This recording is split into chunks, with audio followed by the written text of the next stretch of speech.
Thank you everyone for joining us tonight for this SONA EmAGN Lean-In. I'd like to begin by acknowledging the traditional owners in the land of which we meet today.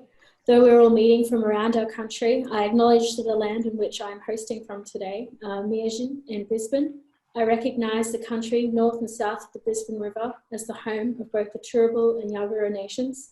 I pay deep respects to all elders past, present and emerging. Thank you all for joining us this evening for this SONA EmAGN-led lean-in on the topic of working with diversity. Diverse thinking encourages viewing issues through different lenses. Ensuring a diverse workplace is an important start, but to create successful organisations, workplace culture and design solutions, celebrating and empowering diverse thinking is critical. What work do we need to do individually to ensure that we can collaborate with others who have different viewpoints and perspectives than our own? This panel discussion aims to cover how we work in teams, manage conflict and different points of view, and generate designs for diverse groups of people. And as per usual with our SONA EmAGN lean-ins, we approach this topic in such a way to help us build our base understanding and how we can still these learnings and important topics from our current positions within the industry and lead change from within our teams and upwards through our existing structures. The structure for tonight's lean-in will be 2 rounds of discussion on our topic with a 15-minute Q&A at the end, featuring questions submitted from everyone earlier on in the week. And if you think of any other questions that you would like to add into the mix as we go, just send it through via the Zoom chat and we'll do our best to get it answered by a wonderful panel in the time allowed. Joining our panel tonight are representatives from the Diversity Council of Australia, Fiona Austin-Weber and Zach Yerodello. Also joining the discussion is Dr. Maria Arku, Associate Professor of Management at the University of Queensland Business School. First up, I'm very happy to introduce Zach and Fiona. So Zach is a member of Engagement and Partnership Manager based in Canberra, works in collaboration with the national team supporting Diversity Council of Australia's members and partners. Having worked in the private sector, not-for-profit organisations and with government agencies, Zach has an extensive experience in both business development and stakeholder management. Zach enjoys supporting organisations of all kinds in the diversity inclusion journey and facilitates DCA's Engaging Men Knowledge program. In 2017 to 18, he advocated for victims of institutional negligence and sexual violence as they navigated complex legal processes, an experience that motivated Zach to pursue his own legal studies and research. Zach currently works part-time and is completing a Bachelor of Law Honours at the ANU. We also have joining us from DCA, Fiona Austin-Weber. As Diversity Council of Australia's membership advisor based in Melbourne, Fiona guides and supports a wide range of corporate and not-for-profit sector member organisations as they navigate implementing workplace diversity and inclusion. She also creates communications content and delivers D&I knowledge program workshops. With a professional background in training and development, recruitment, operations and consulting, marketing and communications, she's been fortunate to have the opportunity to work in Australia, the UK and Germany, experiencing a range of diverse working environments.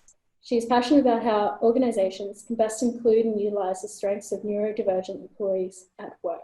Thank you, Fiona and Zach, for joining us tonight. I'll hand over to you. Thanks, Genevieve. So firstly, I just want to thank the Institute for having us speaking this evening, and also want to pay my respects and acknowledge the country that I'm meeting on today, which is the Ngunnawal and Ngambri people here in Canberra. And I suppose just also a special welcome to anyone that's dialing in from Melbourne. We're thinking of you in other states and territories in the country. I suppose just to give you a bit of an overview at first about myself. As the Member and Engagement Partnership Manager, my role predominantly consists of working with DCA member organisations and assisting them on their D&I journey, similar to Fiona. And predominantly that work consists of, I suppose, getting a clearer insight to some of the challenges that different industries and different sectors face around D&I, and coming up with the evidence-based research that DCA develops to try to assist and enable organisations to better or head in the direction that they're aiming towards on their journey.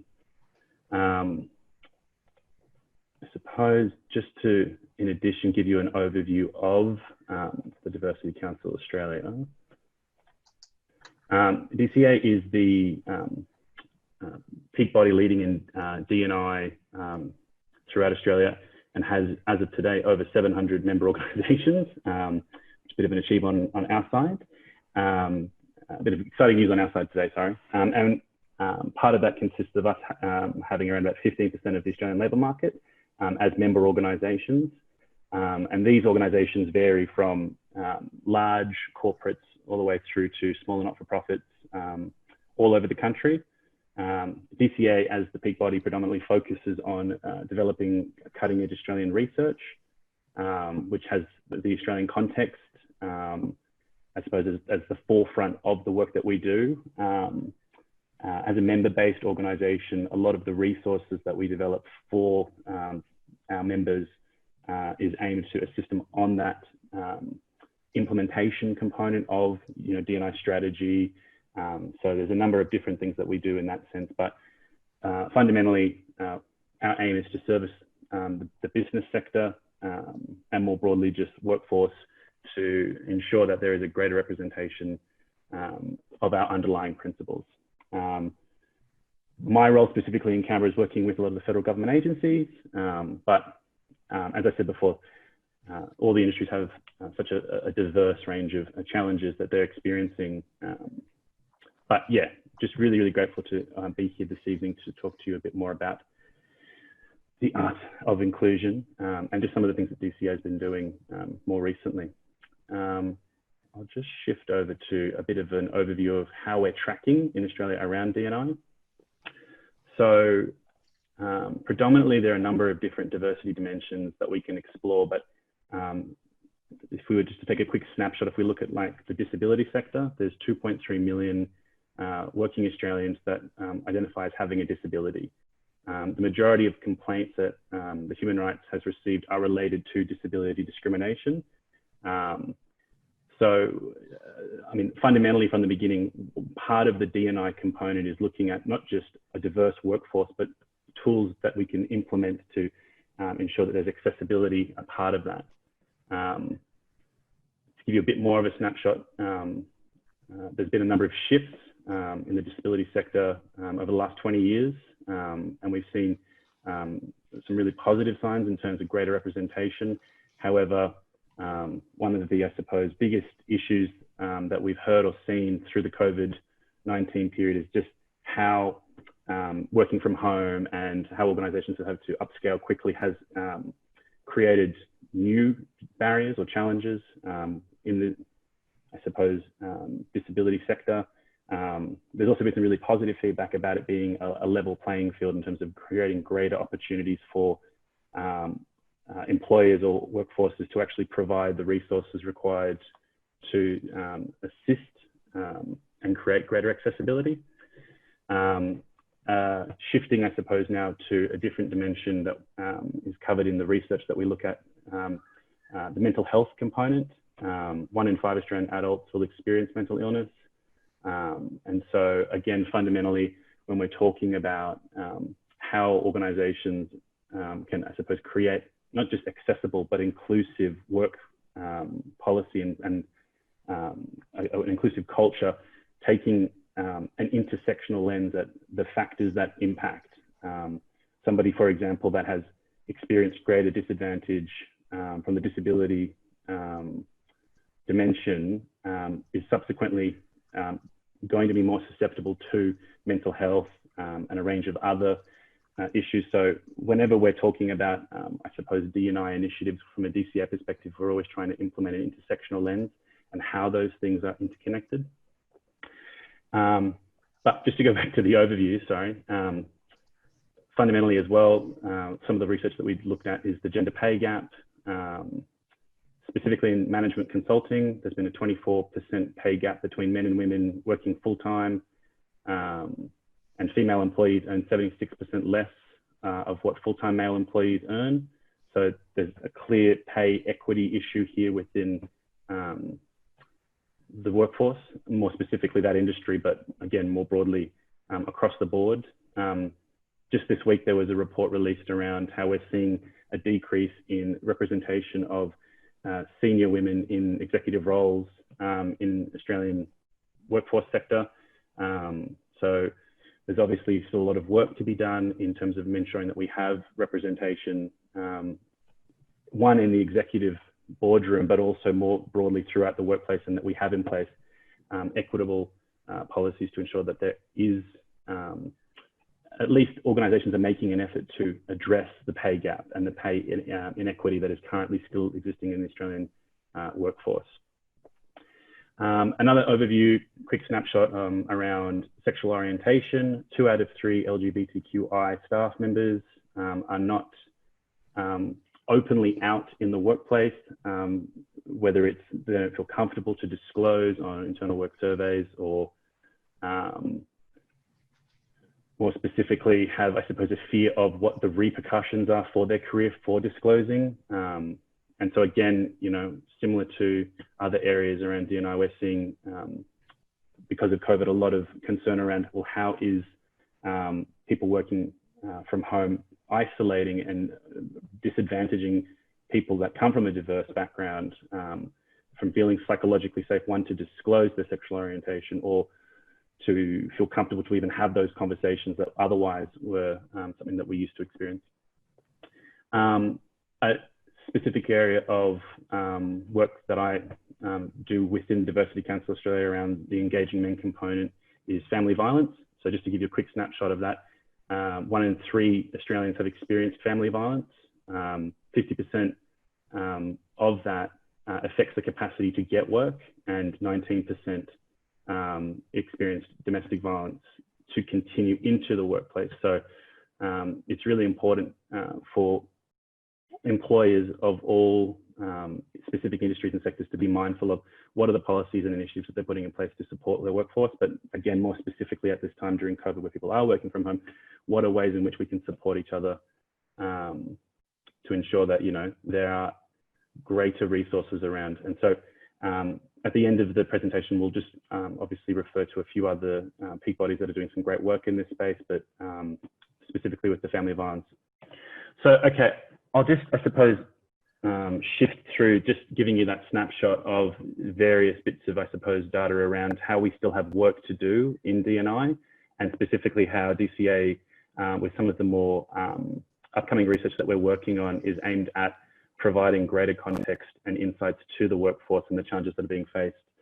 But I suppose initially, to give you a bit of an overview of the work that we do within DCA, just want to talk about the definitions around what diversity and what inclusion is.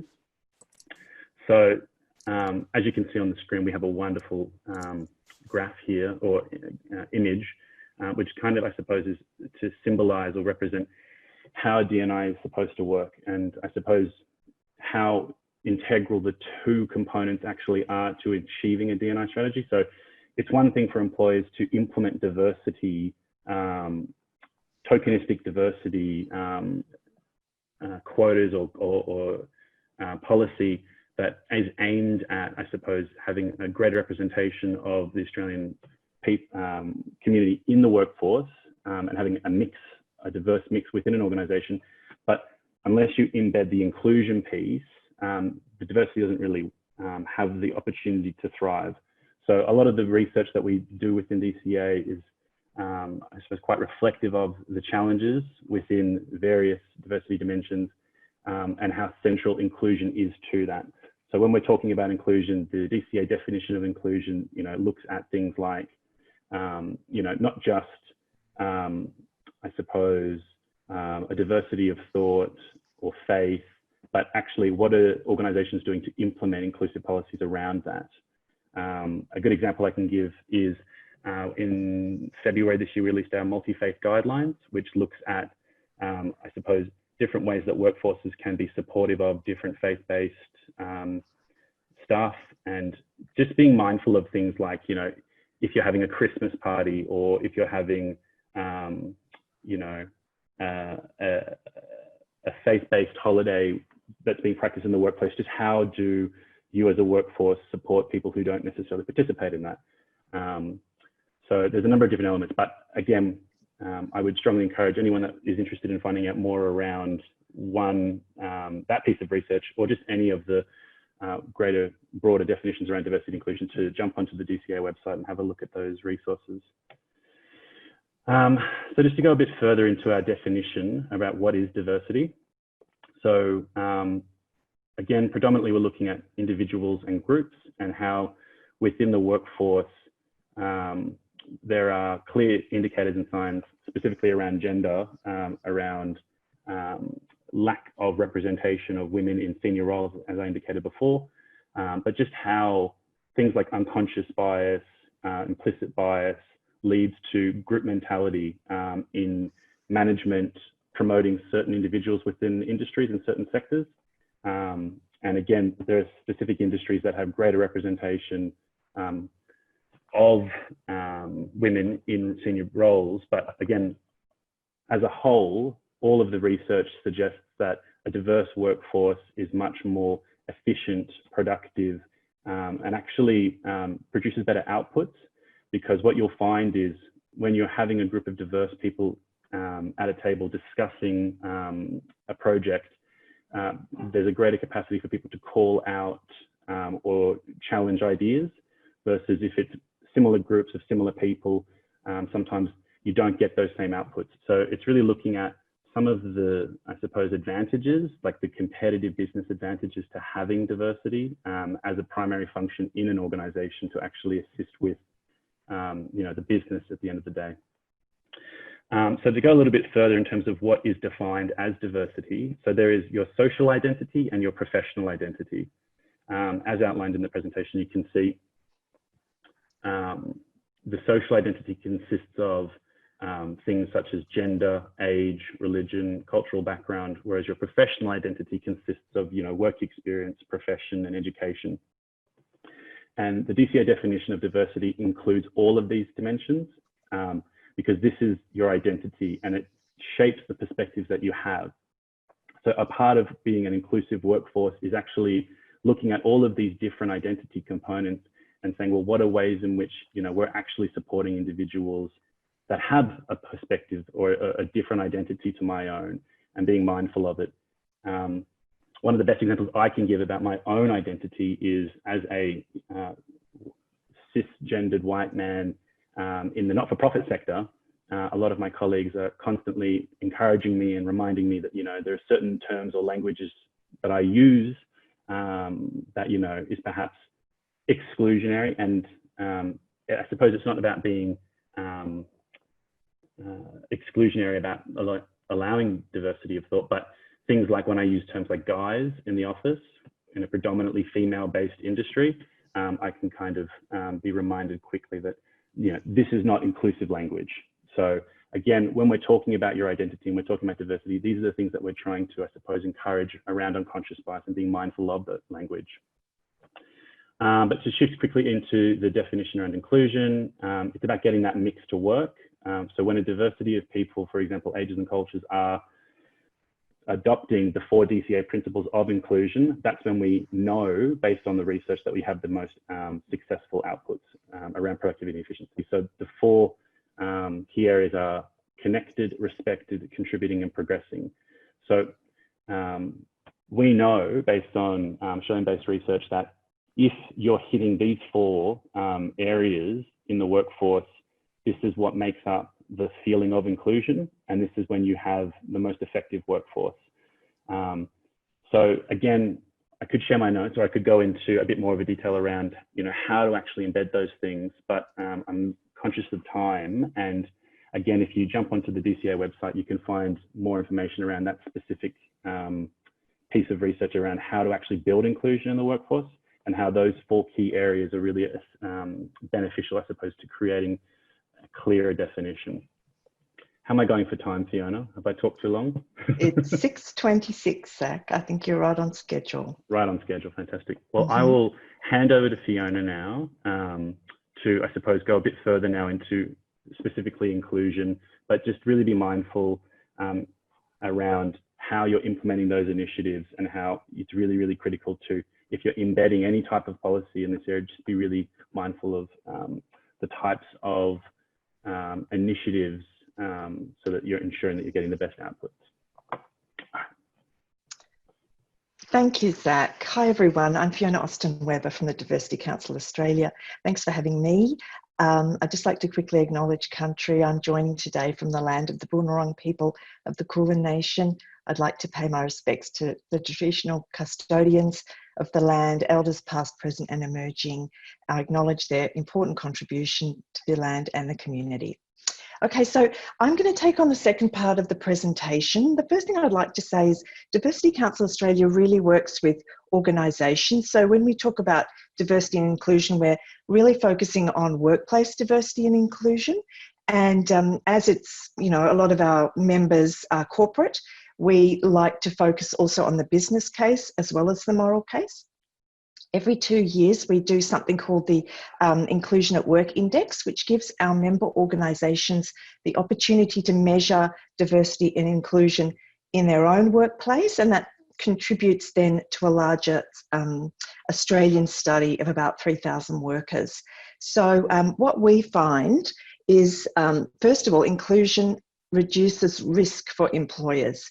So we find through our research, and you can see that the workers in inclusive teams are in dark green, somewhat in red, and non-inclusive in red. I'm not sure why that's not. There should be a green in the middle.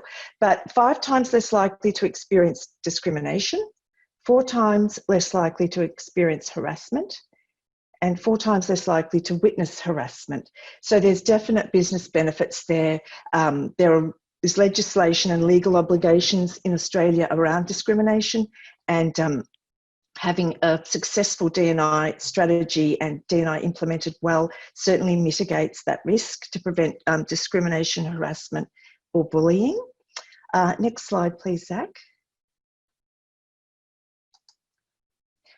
So, the good news about inclusive organisational climates, and we can see that the orange is non-inclusive teams and green is inclusive teams. So 5 times more likely to innovate, and that would be because they enable a diversity of thought. 3 times more likely to work hard, and that is because they feel they can contribute to the team goals and the organisational goals. 3 times more likely to be highly effective for the same reasons, and 3 times more likely to provide great customer service as they feel motivated and able to really use their skills to the best of their ability. So that's also what we find in the Inclusion at Work Index. So greater employee satisfaction leads to greater productivity and profitability. There's less turnover, better utilisation of skills, and also, if you work in an inclusive team, you're much more likely to respond positively about your team's performance. Next slide, please, Zach. So in the same way, we found the powerful data that it's good for employees in the sense that they will be personally a lot more satisfied than workers in non-inclusive teams, 2 times more likely to receive career development opportunities, which is another way of retaining great staff and talent. 2 times more likely to have been given constructive feedback. That's because inclusive teams enable performance reviews to be most effective, and 3 times less likely to leave. So again, retention is another great way to increase your business benefits. Next slide, please, Zach.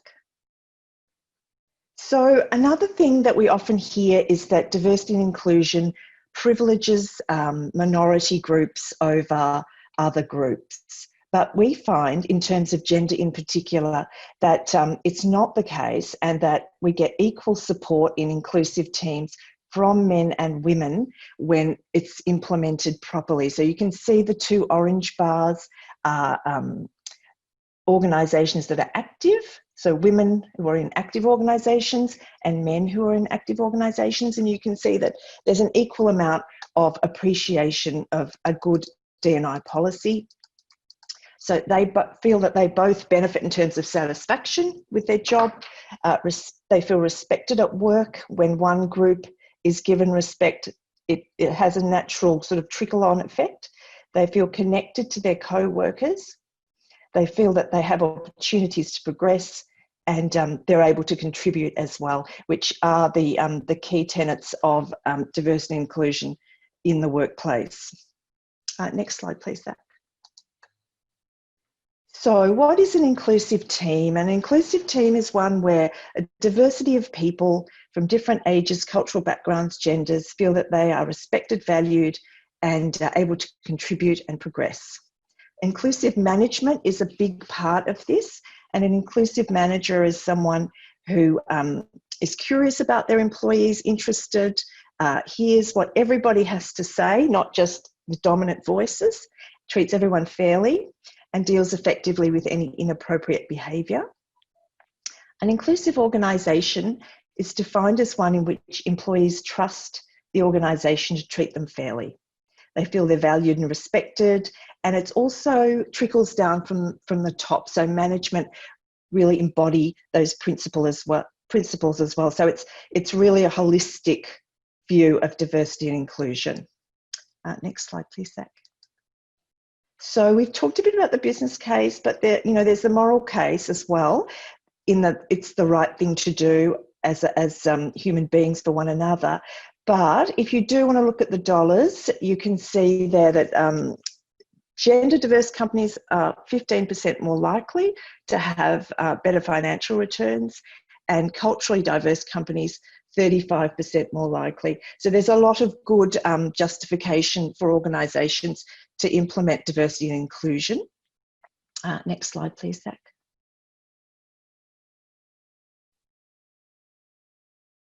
So I also wanted to mention, just because you're designers yourselves, that design also plays a part in diversity and inclusion, in particular behavioural design. This is an example from Sweden, which is always a great place for leading practice examples, where they wanted to encourage, through behavioural design, people to be more healthy or take more healthier choices. So what they did was they created this piano key staircase, where it encouraged people to actually take the stairs rather than the escalator by making it inviting and fun. And those keys actually work, they play music. So environment has a big impact, as well as people's behaviour on diversity and inclusion. There's also other ways that different organisations have, I suppose, designed environments to include or privilege underprivileged groups. So there's the famous Boston Symphony Orchestra example, which only, the audition process was only facilitating 5% female musicians. They changed it by having blind auditions with a curtain, which actually increased by 50% the likelihood of female musicians getting hired. So it changed the gender split between male and female musicians to be 35% female musicians. That had a huge impact in a very short time. There's also the Tropfest film festival example, where de-identifying applicants or entries resulted in a 5% to 50% increase in female finalists getting through. So if you do want to know more about inclusive design, there is in Australia the Centre for Inclusive Design, and also there is a PDF I can share with AIA, and they can forward it on to you. It's from the UK about inclusive design.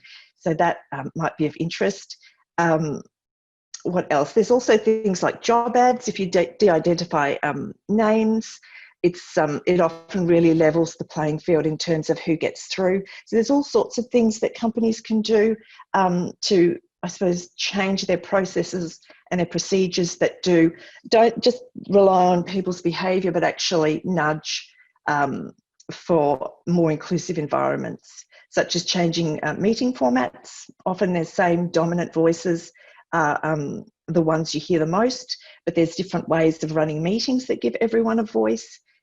Corporate visual imagery. So lately we've seen a huge increase in the use of culturally diverse models in fashion and beauty due to the Black Lives Matter movement. So there's all sorts of ways to show diversity and inclusion, but it does need to be deeply embedded in processes and policies and strategies and with leadership. Otherwise it can be tokenistic and then ineffective. So I just want to go to the next slide. So in terms of D&I for DCA in 2020 and beyond, it's been a very strange year. We saw a slump, I suppose, in engagement with DCA, but lately things have really taken off, and I think organisations are really realising that D&I is an important part of recovery, and recovering in a fair level society. So impacts we've seen are the Black Lives Matter movement in the Australian context, and a lot of organisations have been in touch. They want to improve their systems to be more inclusive and less privileging certain groups.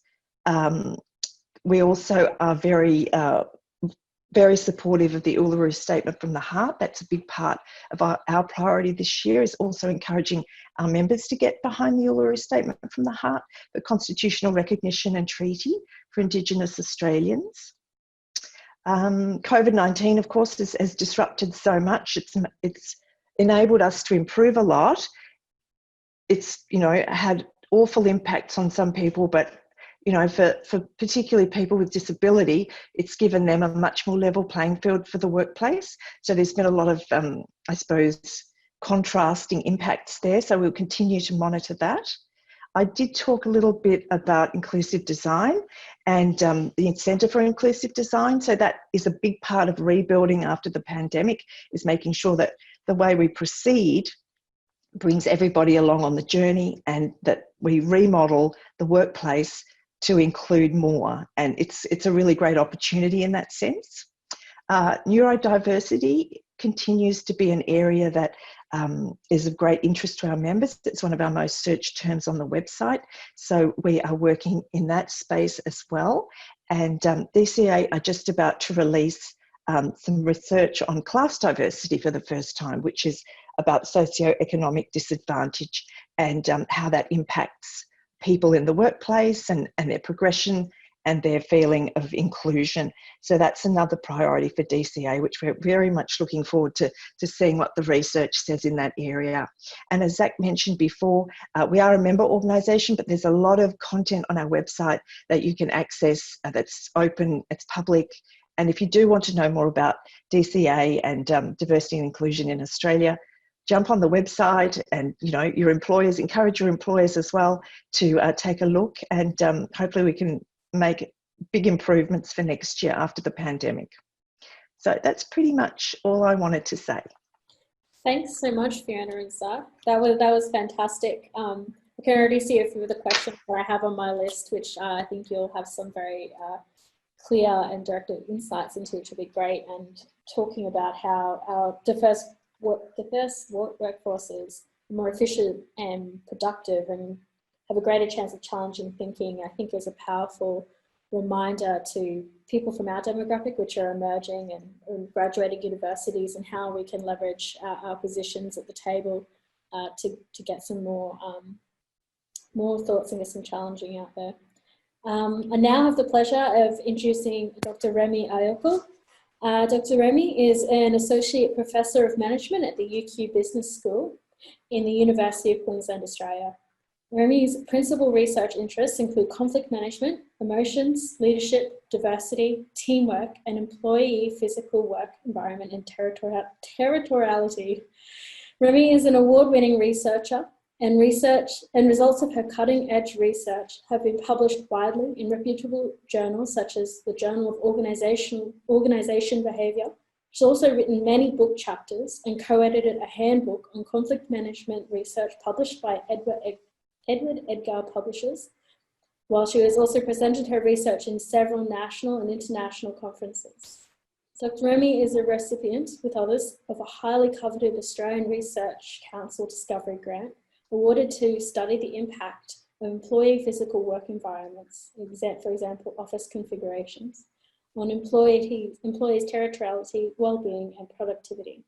She has appeared on radio, TV and newspapers talking about workspace issues. Remy is a member of the Australian Human Resource Institute, the US Academy of Management and the International Association of Conflict Management. Thank you so much for joining us tonight, Dr. Remy. I'll hand over to you. Oh, I think you might still be on mute. There we go. Lovely. There we go. Thank you very much. We're all learning how to handle these virtual presentations. So sometimes you start talking and you're still on mute and you have to keep on, oh, they're not hearing me, or somebody says, I can't hear you. And then you suddenly remember that you're on mute. But anyway, thank you so much for that introduction. I'm grateful for that. It's a pleasure to be with you this afternoon. And basically what I want to do is to reiterate some of what Zach and Fiona has done, and then add a few other things that might be, you know, just an add-on that you might be able to take something away from some of the research that I have been doing. So I would try to share my screen. Mind you, I don't know how this is gonna go. I will share my screen too. Are you able to see that? Yep, we can see that. I will try something else because there's a possibility that you are also looking at the small slides on the side. Is that possible? Yeah, we can see like the PowerPoint app essentially, which is fine if you want to keep it that way. What about this? So it's showing the slide and then the next slide and a little notes area. Okay, give me a second. I'm just gonna fiddle around a little bit with that.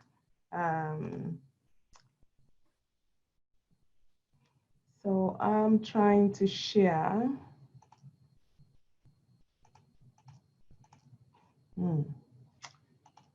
Funny, I lost all of you. So if I stop sharing and I just go share, I would share my screen one, because when I share that, I may not be able to see all of you per se, but you will be able to see the screen. Yes. So let's try that. Perfect.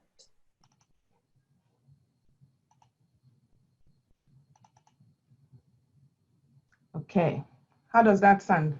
Now, yep, we can see the slide and the next slide and your notes, which is fine. Okay, so I'm just gonna... go display settings and you might be able to change it to... all right. You know what? It doesn't matter. I'll just keep going, and then I'll probably stay where I was before, because then I can see all of you. Okay. And talk is in the eye, so I need to be able to see you, which is one of the greater issues that we have with virtual presentation, because then some of the times you're not able to see those people who are there. I'm just gonna try this one more time. Stop sharing. Share my screen too, as usual. And I'll just go from there. Okay. So I believe that you can see my smaller screen, my smaller slides on the end there. I have just about 6 slides to go, but I just wanted to talk a little bit more about diversity and inclusive leadership. So Zach and Fiona had talked about diversity, and my first 2 slides will just reiterate some of the things they have said. My PhD was, many years ago, was in diversity management and leadership. So I was interested, as you can see, I'd lived in very many countries, and I was interested in why I would be in teams, and then we have all these wranglings and a lot of wranglings going on. I was wondering why that was the case. So that pushed me to do a PhD in diversity, and especially looking at diverse teams and what the problem was. So then I started looking at literature. I found out that one of the major problems that diverse teams would have is conflict. And I will tell you why that is the case in a moment, but conflict is one of the major issues that diverse teams would come across in their processes. Then I was interested in, okay, so if people have conflict, what are the leaders doing? They just folded their arms and just looked at them and just see, well, you can go along with your conflict, I don't really care. Is that what they do? I wasn't really sure, so I wanted to find out what leaders do when their team members actually have conflict. So I ended up studying diversity, conflict, and leadership. So my PhD was all the strategies that leaders could use in managing conflict within the diverse team. Of course, homogeneous teams will also have conflicts, but their conflicts are not the same as those ones you will have in diverse teams. And therefore, leaders have to use a very different strategy in managing that. So I'll talk a little bit about diversity and inclusive leadership. Recently, people begin to talk about inclusive leadership. We kind of gravitate away from diversity into inclusion because it seems as if organizations, while they want to embrace diversity and manage it and execute all the requirements, really, in the sense of it, those things are not happening. They try to do it, but in reality, people don't feel that the strategies they put down are actually getting some kind of take from organizational members. So I think industry then gravitated into, okay, it's not just about diversity, it's about inclusion, because what is it all about if you acknowledge diversity, but those diverse people are not actually included in your policies, in your activities, in your events, and promotion and HR practices, etc., etc. So we gravitated into inclusion.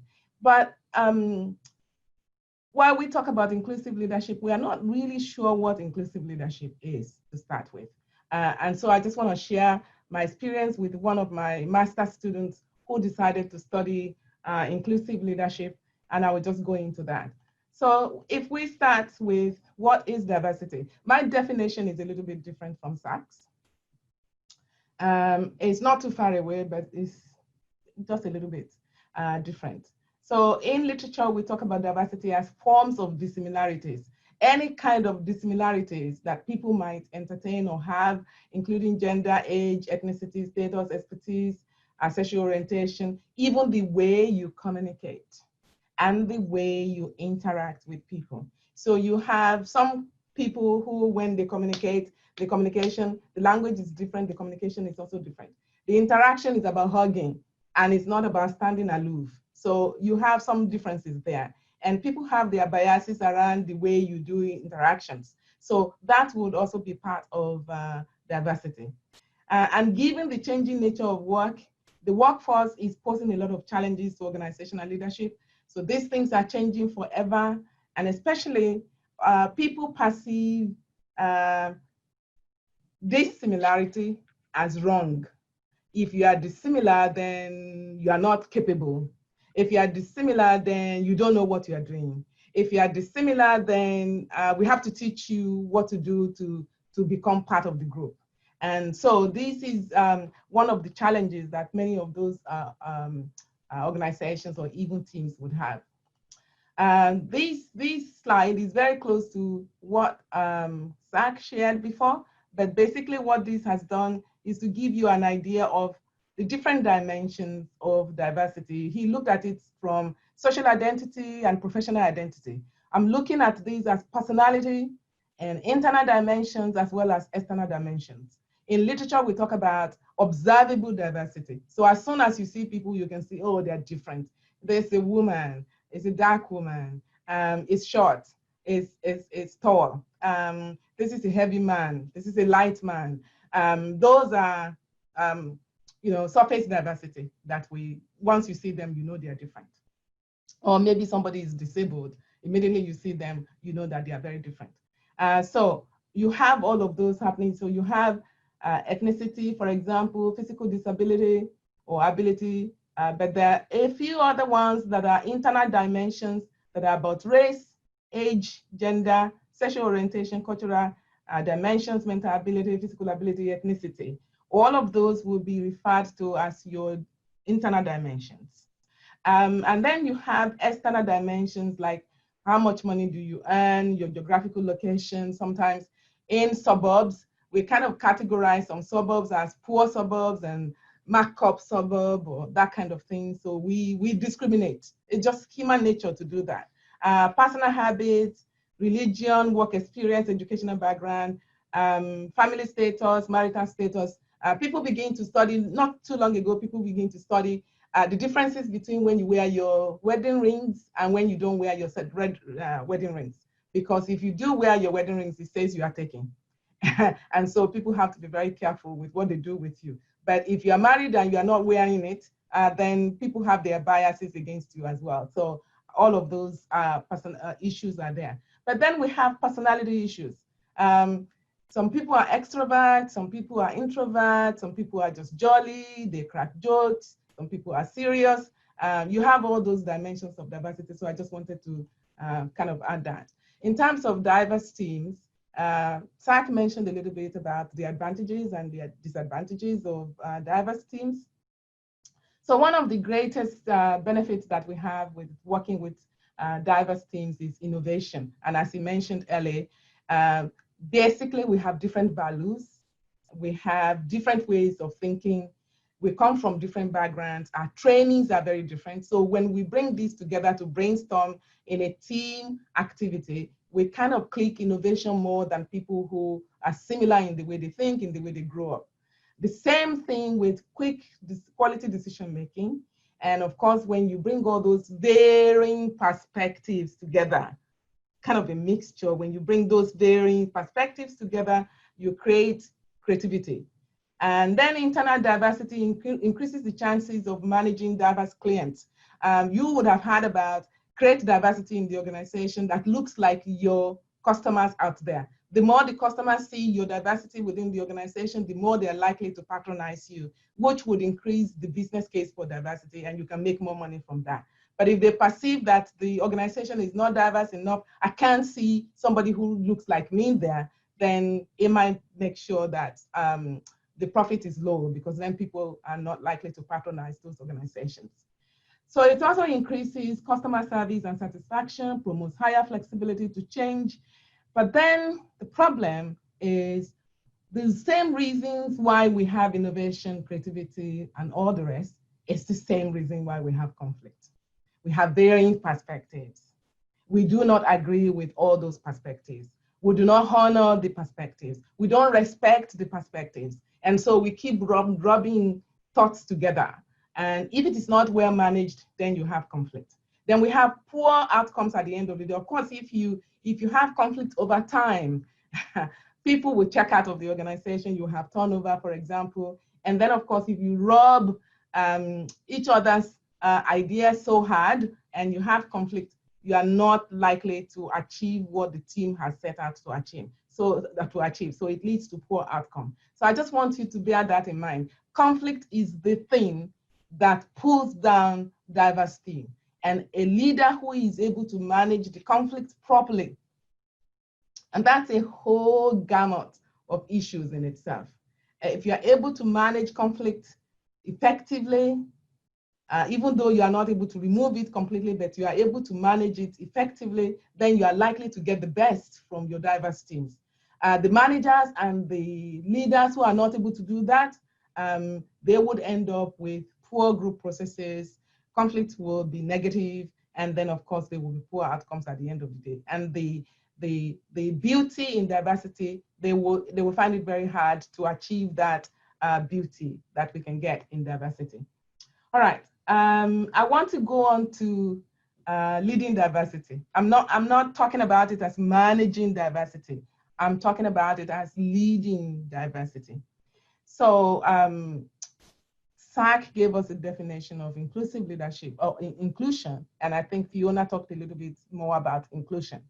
But I wanted to shift that a little bit to what is exclusion then? If we know the definition of inclusion, possibly if we are able to interrogate exclusion, it will give us an idea of what inclusion really is all about. So exclusion is when an individual person or a group of people, because it can happen at multiple levels. Exclusion is when an individual person feels or perceives that other people have ignored them, they do not give them their worth, they try as much as possible to avoid them, or simply they feel overlooked. That is exclusion. And if you think about what exclusion can do to people psychologically, take a look at a 10-year-old who is trying to make friends with a few girls or boys in the class. And each time he or she gravitates to these group members, they kind of turn it off and like, oh, we don't want you here. You know, that's what it does to people psychologically. And it's not only to children, but even to adults. So when you feel that you've been ignored, you've not been included, you're avoided, or you're simply overlooked, or when you are speaking in a congregation of people or in teams, the idea that you have just submitted right now, nobody made any comment about it. And then 2 persons down the line, that same person has just talked about what you talked about 2 minutes ago. And then everybody says, oh yeah, that's so good. That's a great idea. It's the same idea you mentioned 2 minutes ago. And nobody said anything. That's when you feel excluded. I'll just give you an example. That's when people really feel excluded, they feel avoided, they feel ignored, and they feel overlooked. So if we have an idea of what exclusion is, it helps us to have the pains of being excluded. And you don't want that pains for your employees. You want them to feel included. And so inclusion, therefore, is the treatment that satisfies an individual's need for belongingness and value for their uniqueness. As much as possible, you want to value their uniqueness and you want to value their belongingness. They want to belong. That's what human beings are created for, a sense of belonging. So when people can't get that sense of belonging, they feel excluded. But when they get it, they feel included at the end of the day. So then, what does an inclusive leader look like? An inclusive leader then relates to the followers or group members in a way that makes them feel that they belong, that they matter, that they are worth it, that they are valued for who they are, and that their input in any discussions are valued. So that's what an inclusive leader should be looking like. And by the way, inclusive leadership is a new construct. And so people in 2014 are just coming up with this kind of thing, but we were not really sure what this is all about. So with my students, we decided to kind of explore that a little bit. And so in 2 studies, we decided to find out who is an inclusive leader. And so in study 1, we interviewed people from 20 organizations in Brisbane, including Deloitte. And we did that and we transcribed all the interviews. What we found out was the characteristics that people attribute to inclusive leadership include open-mindedness, understanding, fairness, people that are inviting. So even if you are sitting in a corner, the inclusive leader is trying to bring you in, is inviting you, join us, this is about you too. So an inclusive leader is inviting. And also, inclusive leader is available. Their door is open. You can get to them anytime. They're not trying to run away from you in that sense. They're available. They make themselves available for the group members. And then finally, we found out that an inclusive leader demonstrates character that is very similar to advocacy. So you're always advocating for the group members in your group, and that's very important. So when you take a look at that, we're trying to publish our work, we're on it, but I can read you some quotes that actually demonstrate what these people are saying. But basically, openness, open-mindedness, understanding, fairness, inviting, availability, advocating, they are the major dimensions that people feel that an inclusive leader should have. In study 2, we decided to take a look at these. We then send out surveys to about 300 people. And when inclusive leader, we found out that when we did all the analysis, when inclusive leader is high, an employee who already perceives deep level difference in terms of value and orientation is less likely to experience exclusion. And therefore, they report stronger organizational commitment. This is what we found from our study. And I think this is an important thing to hold on to. So for inclusive organizations, it's important to train leaders who are able to display open-mindedness, fairness, understanding, inviting, and availability, as well as advocating. And then at the end of the day, train them in such a way that they can minimize the feeling of exclusion, such that people would have a stronger commitment to their organization. All right, how do you then manage that? Cultural diversity, you have all of those I want to emphasize fairness again. Equity is an important word. It's dropping from our dictionary, but people have a different take on equity. But I think it's important to put that at the back of our mind. We also need to get away from our stereotypes and biases. Zach was talking about unconscious bias. And I find myself giving talks on unconscious bias from time to time because people don't even know that they have those unconscious biases.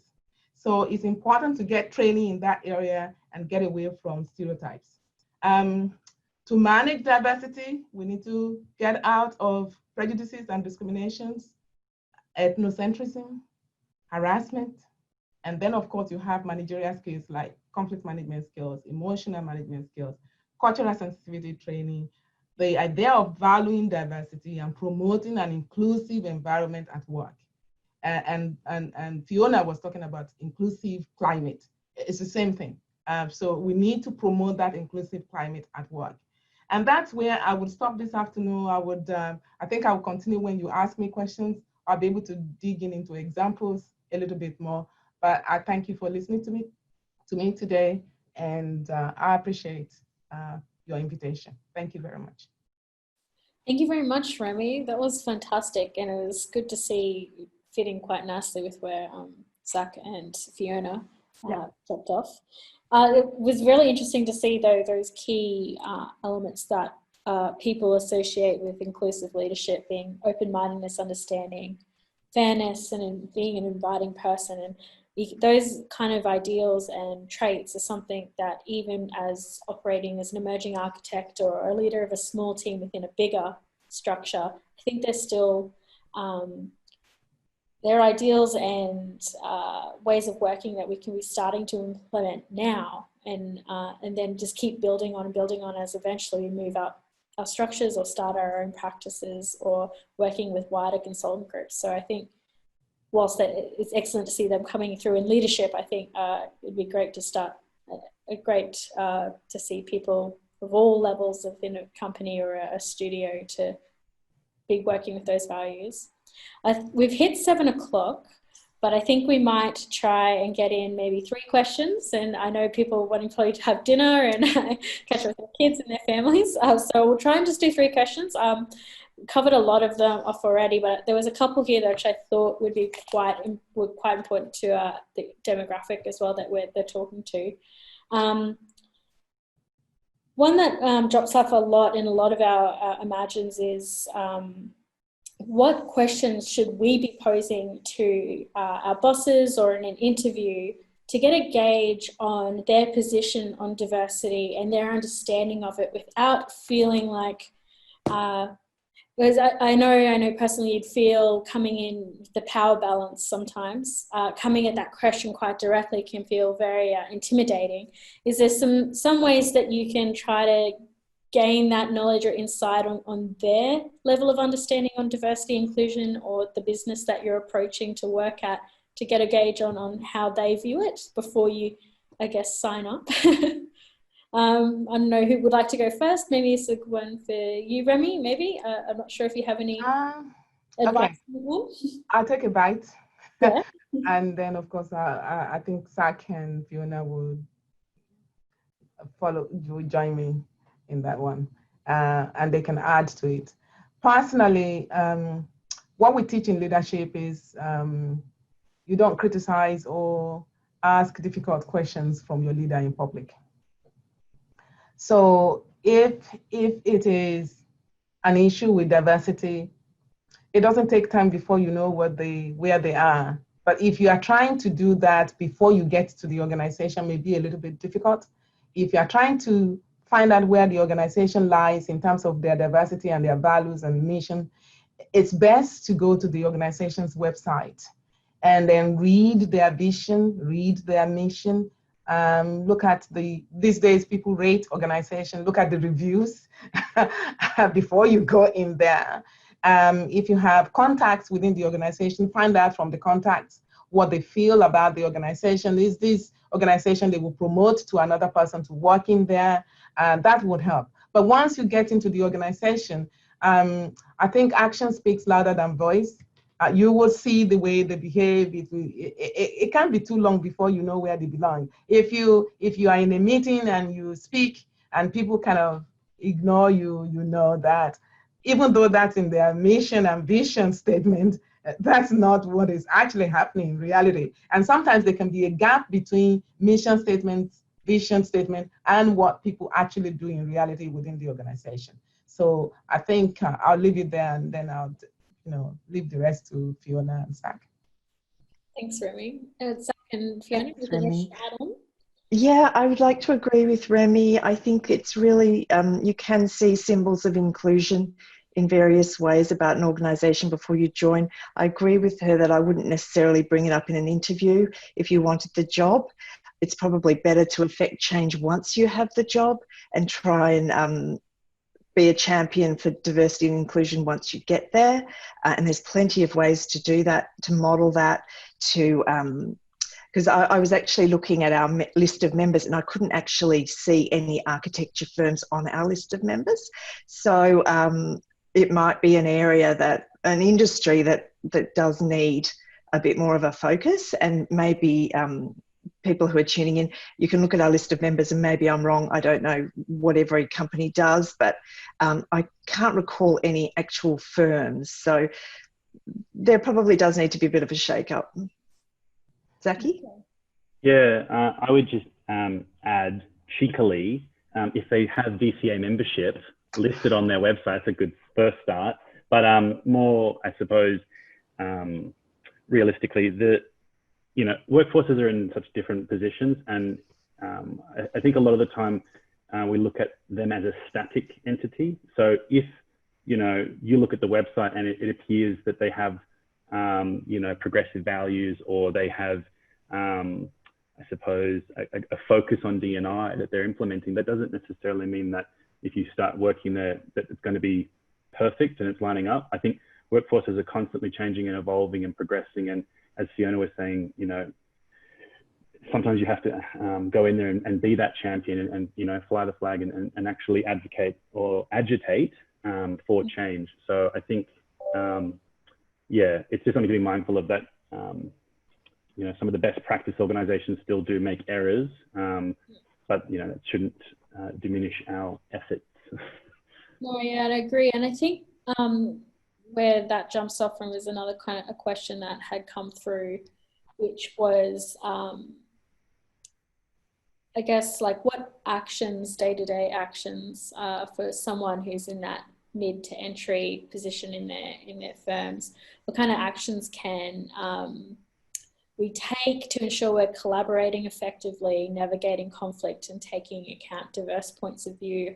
There's some just probably, it's a deep topic to get into, but there's some kind of tips and tricks essentially to be able to be self-aware while you're in a meeting or you're under pressure, to pull yourself back out and make those checks as you're kind of on the go. Because I know being a young architect or a young graduate architect, your pressures on your time are immense, and these things are always flowing around. You want to do as much as possible, but there's some good tricks to build into your routine or how you approach a meeting or a client at the early stages that would serve you well in the long haul. Anyone want to? Would you like? Oh, yeah. I can have a little say about that. I think we all have to acknowledge our own biases, who we naturally gravitate towards. Sometimes they can prevent us from really listening to other people who we might not feel an affinity with.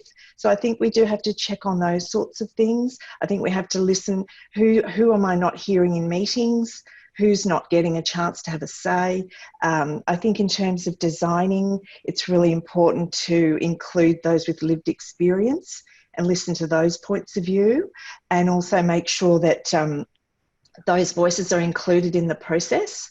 So I think even though there is a power imbalance, and even as a young graduate, you might not feel you can do a lot, I think individuals can make a difference with a range of things. I believe so, and I agree with you completely. Last year, I was privileged to give a talk to the third-year architect students in UQ here, and I talked about workplace configurations and the role of designers in making sure that the workspaces in business organizations actually speak to the need of the employees rather than just what the leaders are giving to them. And I'm going to repeat the same thing today. As young architects, one of the things that you can do that would validate you or validate the employees within the organization is actually just to listen to them. I give you some kind of scenarios. There is a situation where what we find out is that organization leaders have X number of money, or X amount of money. So we have 2 million to do this. And we have 150,000 employees to put in this workplace. They don't talk to the employees. They come to a designer architect office, and most likely your bosses will tell you, so we have this project, this is what we will need to do. And it can be a beautiful design, but if it does not take into consideration the needs of the people who will be in that office, it's going to be useless completely at the end of the day. It's just going to be sitting down there and people will not value it and they will not use it. We have an organization downtown, I'm not going to call their name. They brought a lot of people into that organization, and it's the talk of the town. It's extraordinary organization. And then I can say also it's an extraordinary building, but they brought people from various parts of different organizations and they put them in that building with the aim that they will collaborate. However, the design did not allow collaboration. And so we studied this office or building for nearly 6 months. I have one of my PhD students sit down with them every now and again. No, we just published a paper. A building designed for collaboration where people are not collaborating. Something has gone with the design. So my suggestion would be, one of the ways in which you interrogate that is to make sure that you are listening, you're a great listener, you are listening to your clients as far as what they need is concerned, and making sure that your design speaks to their needs. Yeah, I would 100% agree with that. Listening is the first step to actually gaining understanding and understanding other people's experiences. So I think that I'm cognizant of time, so I reckon we might round out now, but thank you very much. Thank you, Dr. Remy, Zach, Fiona, for your time and experience tonight. The topic of diversity goes hand in hand with inclusivity and how that reflects and is engaged within our workplaces. I think will no doubt be an ever-evolving landscape and an area that everyone within a studio, a company, a practice, an individual should regularly engage with and continue educating yourself. I know there's been a lot of really good resources that have been put out tonight, some excellent research papers from real world experience and research and data. I know as an architect, I love data, so I find that's the best way I engage and consume and find ways to work with it. So thank you everyone for your time tonight and your experience. It's extremely valuable. Thanks to Maddie from National IA for organising tonight's event. You always take your ideas and turn them into reality. Tonight's presentation will be added up onto the AIA website eventually. So you'll be able to get there some future viewing. And thank you everyone who submitted questions. Thanks so much. Everyone have a wonderful night, lovely Wednesday, and a great rest of the week. Thank you. Thank you, Jennifer. Thank you. Thanks for having us. Thank you.